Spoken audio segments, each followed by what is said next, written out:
तो स्टूडेंट्स, हम एक नया चैप्टर शुरू करने वाले हैं जिसका नाम है प्लेन।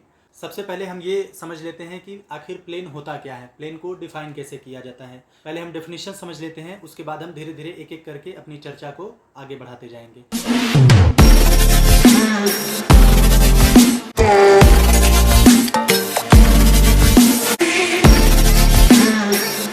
तो प्लेन की डेफिनेशन है, a plane is a surface such that if a line is taken passing through any two points on it lies completely on this same surface. क्या मतलब हुआ इसका कि एक ऐसा सरफेस जिस पर आप अपनी इच्छा अनुसार कोई भी दो बिंदु लीजिए, कोई भी दो पॉइंट्स लीजिए, तो अगर उन पॉइंट्स को ज्वाइन करने वाली जो लाइन है, अगर वो लाइन भी उसी सरफेस पर स्थित है, उसी सरफेस को ही हम लोग प्लेन कहते हैं। ठीक है, तो ये तो डेफिनेशन हो गई। अब हम आगे एक थ्योरम देखने वाले हैं कि किस तरीके का इक्वेशन अगर हमको दिख जाए तो हम ये मान लेंगे कि वो प्लेन का इक्वेशन है। ठीक है, तो यहाँ पे हमारा एक थ्योरम है, पहले उस थ्योरम को देख लेते हैं, उसके प्रूफ को समझ लेते हैं, फिर हम लोग प्लेन के इक्वेशन के अलग अलग फॉर्मेट्स पढ़ेंगे। दो तीन इंपॉर्टेंट फॉर्मेट्स हैं जिनको हम पढ़ेंगे और उसके बाद हम लोग कुछ क्वेश्चंस को भी ट्राई करेंगे। तो ये है हमारी theorem, the equation ax plus b y plus c z plus d equals 0 in x, y and z always represents a plane and also ABC represents the direction ratios of normal to that plane। ठीक है, इसका मतलब हुआ कि अगर x, y, z में एक हम लीनियर इक्वेशन ले रहे हैं फर्स्ट डिग्री का, यानी कि ax plus b y plus c z plus d बराबर 0, तो ये हमेशा एक प्लेन को रिप्रेजेंट करेगा। यानी हम कह सकते हैं कि ये प्लेन का जनरल इक्वेशन होगा, इसको हम प्लेन का जनरल इक्वेशन बोलते भी हैं। और यहाँ पे जो ए, बी और सी दिख रहे हैं, यानी कि जो एक्स, वाई और जेड के कोफिशिएंट्स दिख रहे हैं, ये बहुत स्पेशल नंबर्स हैं। ये जो प्लेन होगा, उस प्लेन का जो नॉर्मल होगा, तो ये जो नंबर्स ए, बी, सी हैं, वो हमेशा उस नॉर्मल के डायरेक्शन रेशियोज को रिप्रेजेंट करेंगे। ठीक है, तो सबसे पहले इस थ्योरम के प्रूफ को हम देख लेते हैं, उसके बाद हम लोग आगे बात करते हैं। तो थ्योरम का प्रूफ समझने के लिए मान लीजिए एक इक्वेशन हमको दे रखा है ax plus b y plus c z plus d बराबर 0। ठीक है, इसको मान लीजिए इक्वेशन 1। तो ये दिखाने के लिए कि ये जो इक्वेशन आपको दिख रहा है ये प्लेन का ही इक्वेशन है, तो इसके लिए हम फिलहाल ये मान लेते हैं कि ये प्लेन के अलावा किसी दूसरे सरफेस का इक्वेशन है और हमको साबित करना है कि ये प्लेन का इक्वेशन है। तो हम मान लेते हैं कि ये किसी दूसरे सरफेस का इक्वेशन है, जो सरफेस कुछ ऐसा दिखता है। ठीक है, ये किसी दूसरे सरफेस का इक्वेशन है और इस सरफेस पर हम दो पॉइंट्स ले लेते हैं, ए और बी। मान लीजिए कि जो ए के कोऑर्डिनेट्स हैं वो x1, y1, z1 है और जो बी के कोऑर्डिनेट्स हैं वो x2, y2, z2 हैं। ठीक है, तो चूंकि ये एक सरफेस है जिस सरफेस को हमने यहाँ पे बना रखा है और इसी सरफेस पे ये दो पॉइंट्स हैं ए और बी, तो इसका मतलब ये हुआ कि ये जो कोऑर्डिनेट्स हैं वो इस सरफेस को सेटिस्फाई करेंगे। तो सेटिस्फाई करेंगे तो इसका मतलब है कि x के जगह x1 और y की जगह y1, z की जगह z1 रखें, या फिर x की जगह x2, y की जगह y2 और z की जगह z2 रखें, तो ये जो इक्वेशन दिख रहा है ये सेटिस्फाई हो जाएगा। इसका मतलब ये है कि ax1 plus by1 plus cz1 plus d बराबर हमको 0 मिलेगा, ये इक्वेशन 2 ले लीजिए। और साथ ही साथ ax2 plus by2 plus cz2 और प्लस डी बराबर भी क्या मिलेगा, 0 मिलेगा, इक्वेशन 3। अब हम एक काम करते हैं, इक्वेशन 3 में m से मल्टीप्लाई करते हैं और इक्वेशन 2 में n से मल्टीप्लाई करते हैं और जोड़ के एक नया इक्वेशन बनाते हैं। यानी इसमें हमने m से मल्टीप्लाई किया, इसमें हमने n से मल्टीप्लाई किया, तो ऐसा करने से देखिए क्या मिलेगा, एम ए, पहले हम 3 वाला लिख रहे हैं, तो m a x2 plus m b y2 plus m c z2 और प्लस डी एम इक्वल्स 0। ठीक है, और इसी प्रकार जब 2 में n से मल्टीप्लाई करेंगे, इक्वेशन 2 में n से मल्टीप्लाई करेंगे तब क्या मिलेगा, n a x1 plus n b y1 plus n c z1 और प्लस डी एन इक्वल्स 0। ठीक है, अब ये हमने क्यों किया है ये आपको धीरे धीरे समझ में आ जाएगा। अब हम इन दोनों इक्वेशन को जोड़ देते हैं, तो जब जोड़ेंगे तो a कॉमन मिल जाएगा, तो हमको मिलेगा a कॉमन लेने पर मिलेगा M x2 plus N x1 plus यहाँ पे भी b कॉमन ले लें तो मिल जाएगा M y2 plus N y1 और प्लस यहाँ से c कॉमन ले लें तो मिलेगा mz2 plus c mz2 plus nz1 और plus m plus n into D equals 0।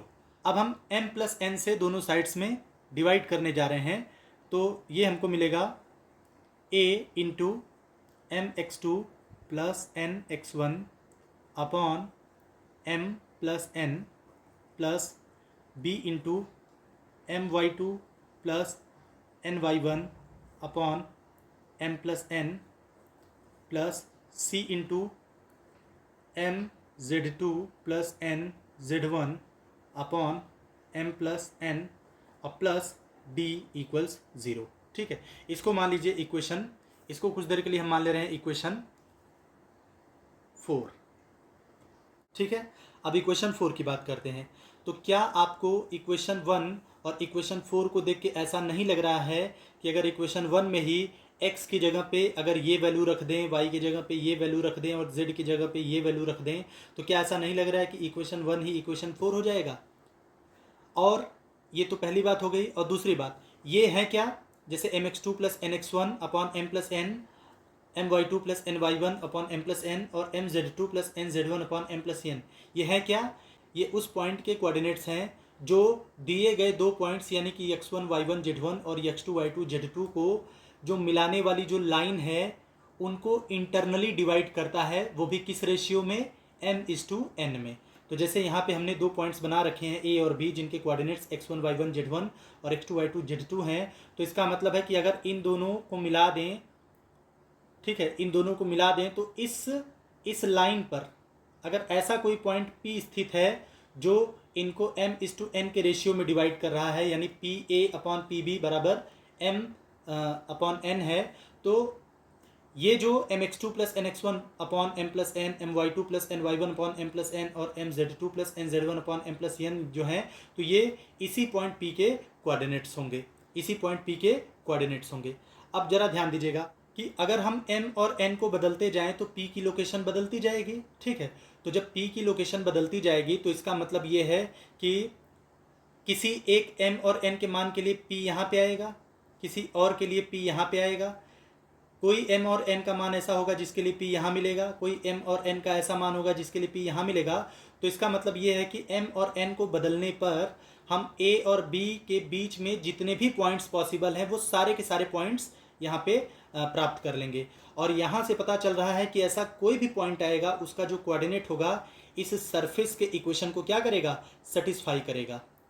अगर आपको ऐसे नहीं समझ में आ रहा है कि हम क्या कहना चाह रहे हैं, तो आप ऐसे समझिए कि इन दो पॉइंट्स को मिलाने वाली जो भी लाइन आ रही है वो लाइन इस सरफेस पे लाई करती है। ठीक है, तो यही तो प्लेन की डेफिनेशन है कि प्लेन एक ऐसा सरफेस है कि उस पर कोई भी दो पॉइंट्स लीजिए तो उनको मिलाने वाली जो लाइन आएगी वो हमेशा उस सरफेस पर लाई करेगी, हमेशा उस सरफेस पर स्थित होगी।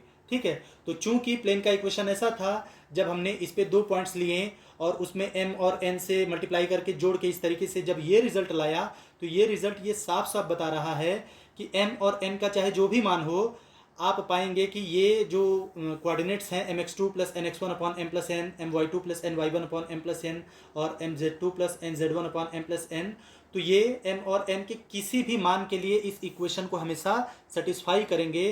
तो m और n के अलग अलग मान रखने से p की पोजीशन बदलती जाएगी, यानी हम इस लाइन पर स्थित हर एक पॉइंट को यहाँ पे प्राप्त करते जाएंगे और हर वो पॉइंट का जो कोऑर्डिनेट होगा इस सरफेस के इक्वेशन को क्या करेगा, सेटिस्फाई करेगा। तो इसका मतलब है कि a और b को मिलाने वाली जो लाइन है उस लाइन पर जितने भी पॉइंट्स पॉसिबल है वो सारे के सारे पॉइंट्स के जो कोऑर्डिनेट्स हैं इसको सेटिस्फाई करते हैं। या आप इसको ऐसे कह सकते हैं कि ऐसे जितने भी पॉइंट्स आएंगे सारे के सारे उस सरफेस पर स्थित हैं, इसका मतलब कि वो लाइन भी उस सरफेस पर पूरी तरह से स्थित है।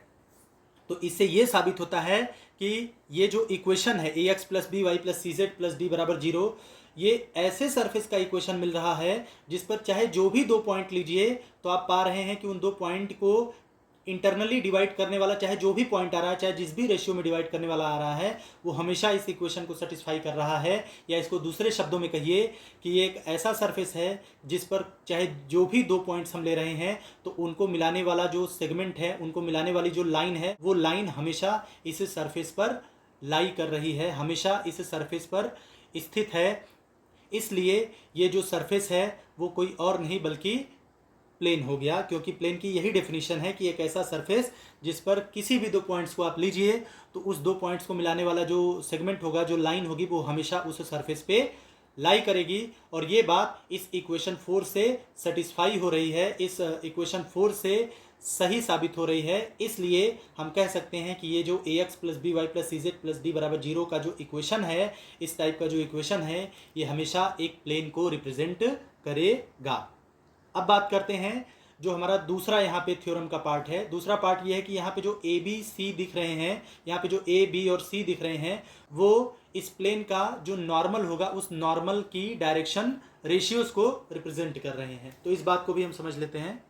तो ये तो क्लियर है कि अगर किसी सरफेस का equation ax plus b y plus c z plus d बराबर 0 है तो वो हमेशा एक प्लेन को रिप्रेजेंट करेगा। तो सुविधा के लिए समझाने के लिए आपको बातों को हम एक प्लेन का एक अप्रॉक्सीमेट फिगर बना रहे हैं। ये प्लेन जैसा कुछ लग रहा है, ठीक है। तो नॉर्मल पहले समझ लीजिए, किसी भी प्लेन के किसी भी पॉइंट से होके जाने वाली वो लाइन जो उस प्लेन में स्थित हर एक लाइन पे परपेंडिकुलर हो, वो लाइन उस प्लेन का नॉर्मल कहलाती है। कहने का मतलब ये है कि अगर हम इस तरीके से एक लाइन ड्रॉ करें, इस तरीके से एक लाइन ड्रॉ करें, ठीक है, तो ये एक ऐसी लाइन है कि इस प्लेन में चाहे जो भी लाइन ले लीजिए, ये हमेशा उस लाइन पे क्या होगी, परपेंडिकुलर होगी। यानी ये जो लाइन है, ये जो लाइन दिख रही है, जो डॉटेड लाइन है, ये इस लाइन पे भी परपेंडिकुलर होगी, ये इस लाइन पे भी परपेंडिकुलर होगी, ये इस लाइन पे भी परपेंडिकुलर होगी, इस पे भी परपेंडिकुलर होगी। तो चूंकि एक प्लेन में इनफाइनाइट लाइंस हो सकती हैं, ये वैसा ही है जैसे एक लाइन में इनफाइनाइट पॉइंट्स हो सकते हैं, ठीक है। इस चीज़ को हम आगे जाके डिटेल में पढ़ेंगे। फिलहाल आप इतना समझ लीजिए कि एक प्लेन पर इनफाइनाइट लाइंस हो सकती हैं। तो एक ऐसी अगर कोई लाइन है जो प्रत्येक लाइन पे परपेंडिकुलर है, तो उसी लाइन को ही उस प्लेन का हम क्या बोलेंगे, नॉर्मल बोलेंगे, ठीक है। तो समझाने के लिए जो दो पॉइंट्स हमने लिए थे, ठीक है, फिर से उन पॉइंट्स की बात कर लेते हैं। मान लीजिए एक पॉइंट हमारे पास ये था और एक पॉइंट हमारे पास ये था, और इन दोनों पॉइंट से होके जाने वाली ये एक हम लाइन ले लेते हैं, ठीक है। तो इस पॉइंट का जो कोऑर्डिनेट था वो हमारे पास था x1 y1 z1, और इस पॉइंट का जो कोऑर्डिनेट है वो है x2 y2 z2। हम मान ले रहे हैं ये पॉइंट A है और ये पॉइंट B है, ठीक है। तो हम उस लाइन की बात कर रहे हैं, उस सेगमेंट की बात कर रहे हैं जो पॉइंट A और P को ज्वाइन करती है, ठीक है, पॉइंट A और B से होके जा रही है।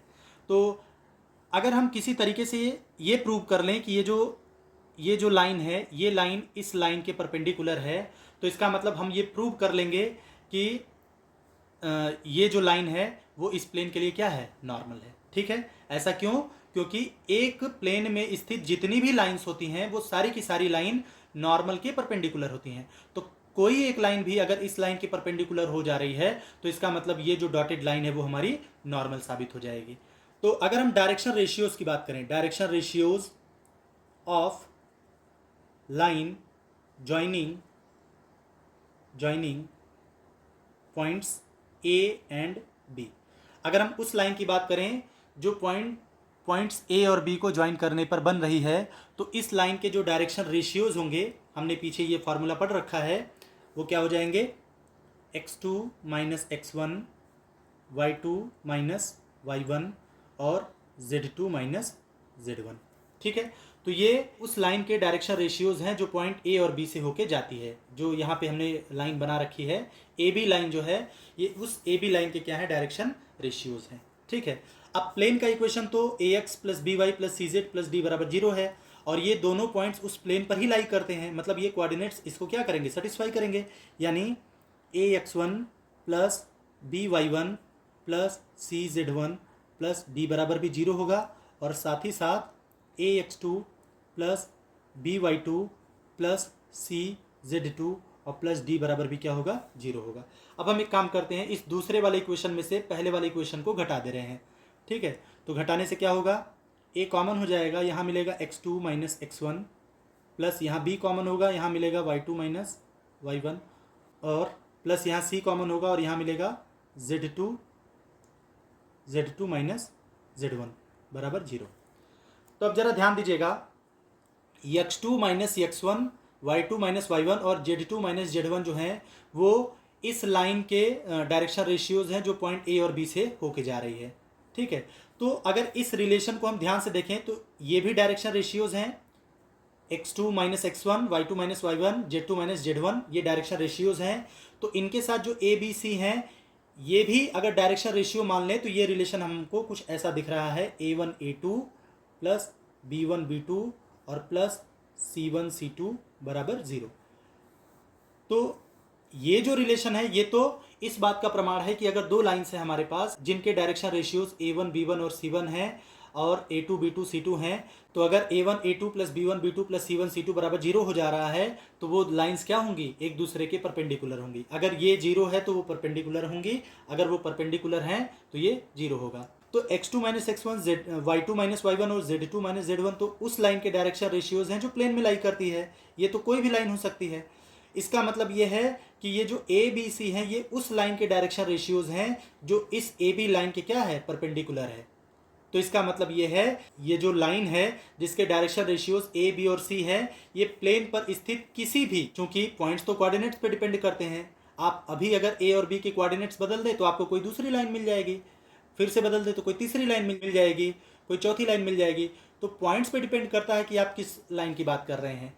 तो इसका मतलब ये है कि ये जो लाइन आ रही है जिसके डायरेक्शन रेशियोज ए बी और सी हैं वो प्लेन में स्थित किसी भी लाइन पे परपेंडिकुलर होगी। इसका मतलब है कि ये जो लाइन होगी वो उस प्लेन की क्या होगी, नॉर्मल होगी। तो इससे ये बात क्लियर होती है कि अगर किसी सरफेस का equation ax plus b y plus c z plus d बराबर 0 दिया गया है तो वो निश्चित रूप से एक प्लेन को रिप्रेजेंट करेगा, और साथ ही साथ यहाँ पे जो x, y और z के कोफिशिएंट्स दिख रहे हैं यानी कि a, b और c, तो ये a, b और c क्या हैं, ये उस प्लेन के नॉर्मल के डायरेक्शन रेशियोज को रिप्रेजेंट करेंगे। ठीक है, तो आशा करते हैं कि आपको ये बात अच्छे से समझ में आई होगी। अब हम आगे बात करते हैं प्लेन के कुछ डिफरेंट इक्वेशंस के बारे में।